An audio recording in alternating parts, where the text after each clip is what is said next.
Wild card entry ఇస్తుందా ఏంది? Yes, ఖచ్చితంగా ఇస్తాం. ఫైనల్ మ్యాచ్కి ముందే మిమ్మల్ని కూడా ఓడిస్తాం.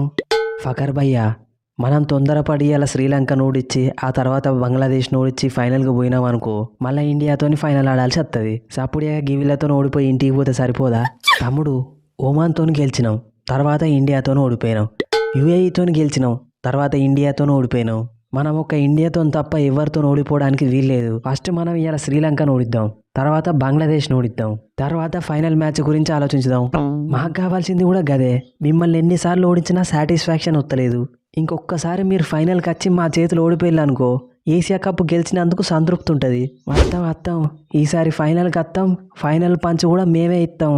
ఒక పని చేయలివే, ఇవాళ మీరు స్టార్టింగ్ 10 ఓవర్లు మంచిగానే ఆడిల్లు, ఈ శ్రీలంకతో కూడా గట్లనే ఆడులే. కానీ తర్వాత 10 ఓవర్లే మీరు చక్కగా ఆడలేకపోయిల్లు.